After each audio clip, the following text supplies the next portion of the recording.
We're talking about Giannis Antetokounmpo and the Milwaukee Bucks because the story broke yesterday that Giannis is ready to move on. The trade deadline is next week in the NBA, and either he's ready to move on now at the trade deadline or he's prepared to move along in the offseason. The story from Shams Charania yesterday on ESPN was saying that the Bucks are now starting to listen to teams and that there are teams who have made aggressive offers to Milwaukee so far for Giannis Antetokounmpo. So essentially, from the story that we talked about yesterday here on the show, is that Milwaukee and Giannis are going to split. And now it's time to figure out the best spot for Giannis to go to and what Milwaukee can get back.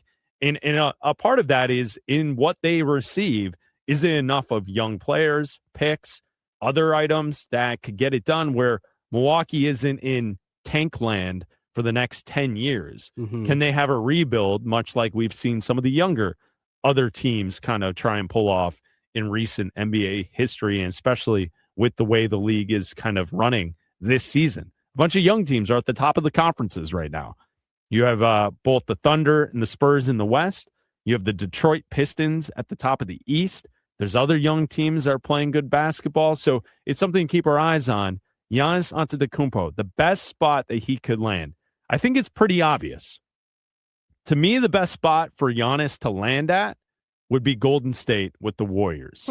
Because if you pair Giannis with Steph Curry has the game that I think would go along with the way that Giannis plays, that where the deficiencies in Giannis's game won't kill you in the playoffs. And that is, I think he's pretty easy to defend in a 7-game series because he can't shoot from the outside. Teams pack the paint. They get in front of him. They stop his fast breaks, his athleticism. And that's where the Bucks had trouble, where the offense would grind to a halt in the playoffs, where if you pair him with someone who can shoot from the outside and play off of that, I think Steph Curry would make the perfect running mate for Giannis Antetokounmpo for the rest of his career. I could see that. I think, though, when you look at a team like the Warriors, though, what are you sending back? You always have to look at that. Like, Jimmy Butler's injured. No one's going to take that contract. What kind of draft picks do they have? Like, obviously, I don't have all that stuff in front of me. I'm looking at a team also in the West, too, like Minnesota. Like, they've got shooting as well. Like, I think that he would fit well with Minnesota. Yeah, Anthony Edwards is a awesome player who you have to defend beyond the three. Absolutely. And I think that would fit well. He can go inside there. Edwards can be on the outside still shooting. He can be a threat to go inside too. His game translates well too to playing there. I think that would be a good fit too. I think Minnesota would be a team that would fit. I'm always a proponent, and I know that the price always goes down when the later you get into the season and when you get into the summer, obviously. Like right now, the price is at an all-time high because you're at a deadline, right? You're at a deadline here next week for the NBA trade deadline, and if you don't get moved now, you've got to wait till the summer. So right now, the report is they're asking for all your young players and all your draft picks. Anything that they can get for Giannis, if you want him, you got to give up everything. Once you get to the summer and we know what the draft picks are and who's picking first and the lottery's done and all that kind of stuff, then that's when you can kind of see, okay, who's a young team that's getting a high draft pick that you can move, and maybe you can get someone with the number 1 pick or number 2 pick. And that's when, it might be even more beneficial for Milwaukee to wait, because then they can see how they can reset their franchise. So waiting could also be beneficial for both teams, where a younger team can say, hey, we don't have to wait forever to reset. We could reset now with Giannis, and maybe we give up the number 2 pick or number 3 pick, but it's not a longer rebuild because we get Giannis right away. And the Bucks could also say, hey, we get the number 3 pick or we get the number 2 pick. Like, we can rebuild right away. Like, we, pair somebody with the kid out of BYU or Carlos Boozer's kid, and like, we're in it right away. We're right back in it. And we start our rebuild, jumpstart our rebuild, and fans are interested and everybody else is good. I think, though, if he goes to Minnesota, if he goes to Golden State, that team is an instant. Obviously, Minnesota's a contender right now. Golden State's in the play-in tournament right now if it ended today. those teams are obviously moved up into instant contenders right now. Yeah, and I think that's where you're leaning towards. And what you were describing is like Jake Fisher has reported today that one general manager told him that the Bucks are, quote, asking for the moon. Yeah. And that they're, quote, all of our young players they're asking for and all of the draft picks. Yeah. Which, from a starting point for the Milwaukee Bucks, yeah, that's what you should do, right? Like, Giannis is not someone that you should just rush at the trade deadline to move. You need to get back multiple first-round picks. Yeah. At least 2, maybe 3, if not 4. You need first-round picks coming back. You need young players coming back.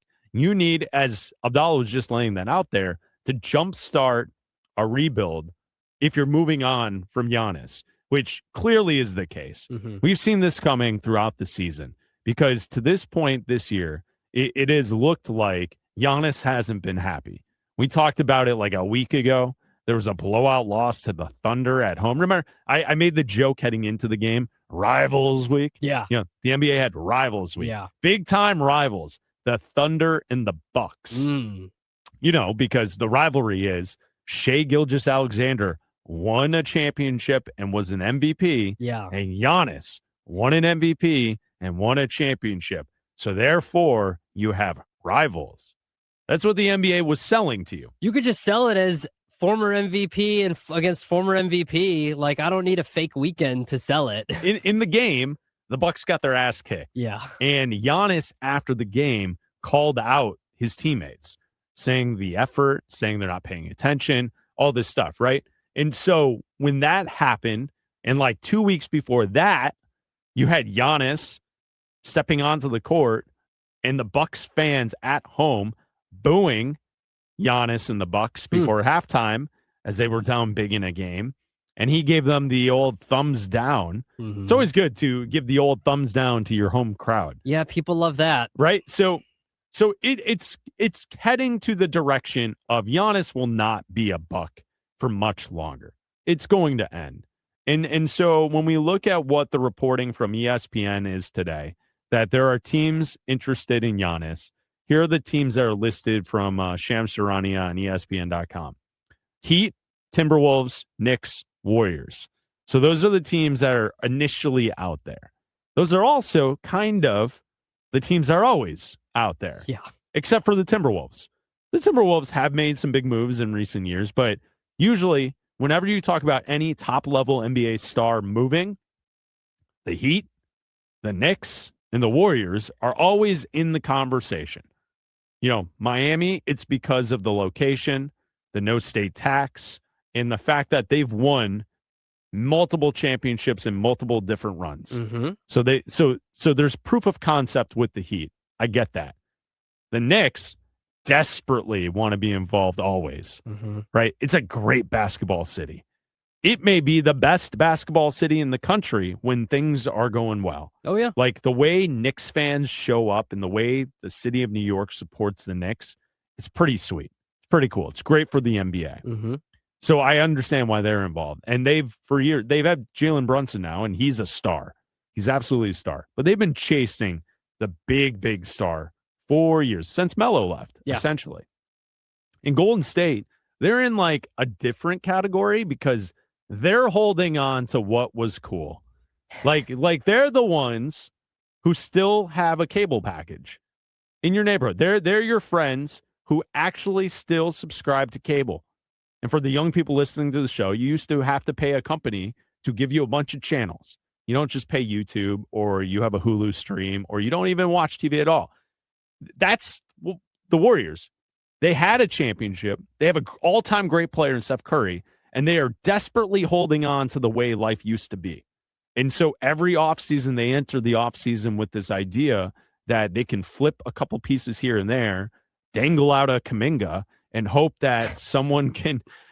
It sounds dirty. Well, I mean, that's what they've been trying to dangle a Kuminga. Put your Kuminga away, sir. For a year now, and they haven't been able to put the right mix. They felt like Jimmy Butler with Draymond and Steph would give them the right mix to make a run this year.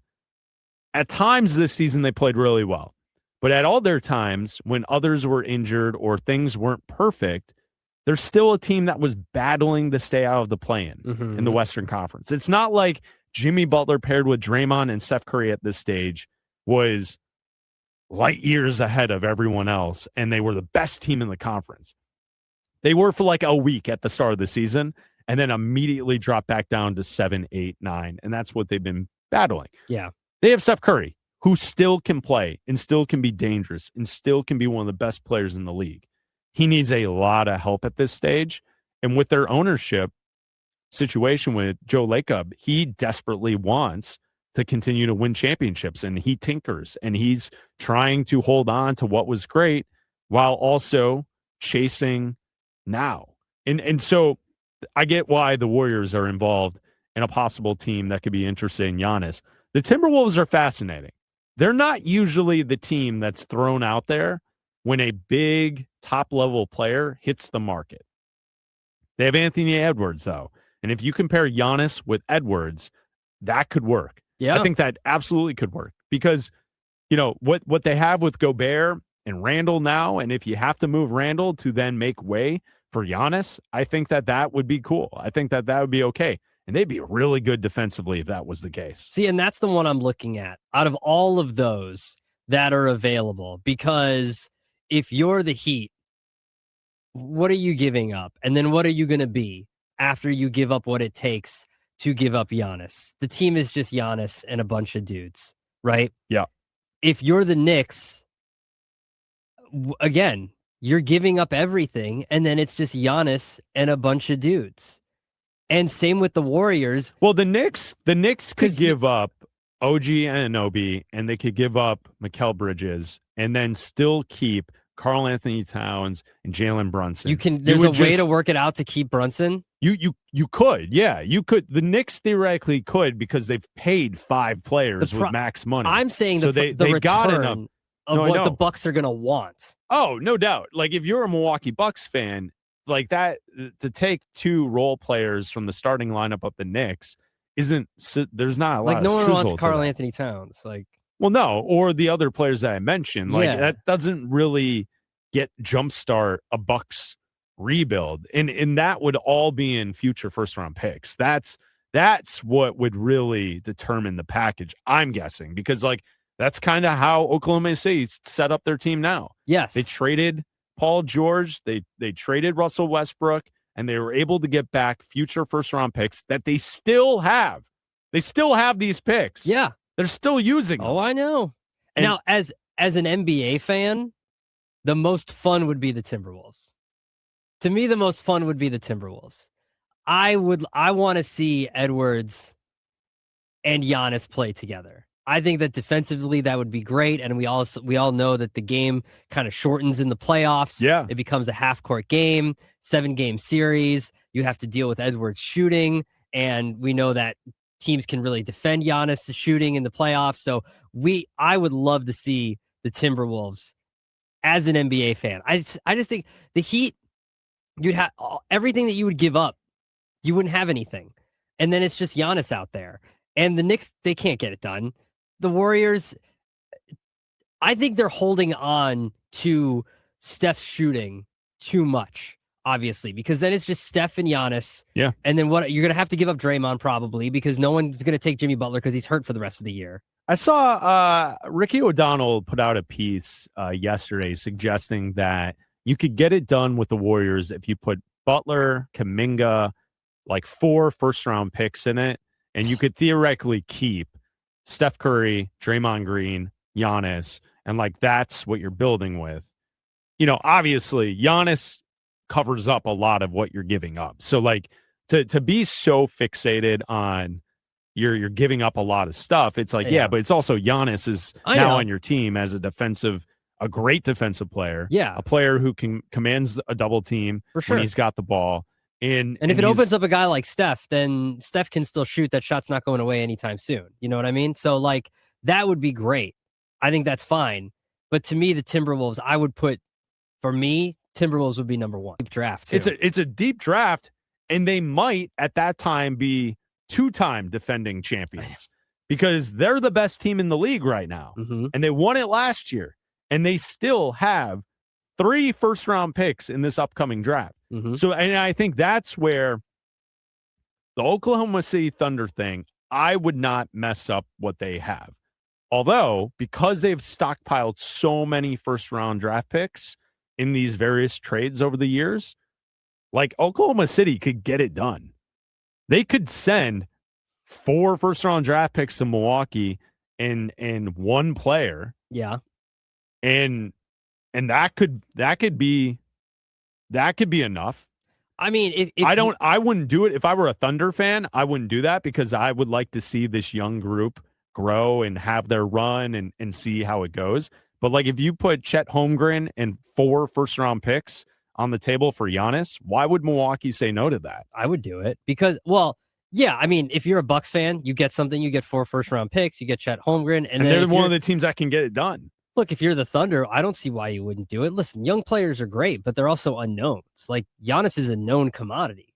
Like unknowns are like I could give you Giannis, or I could give you what's in the box. You know what I mean? Like you know what Giannis is.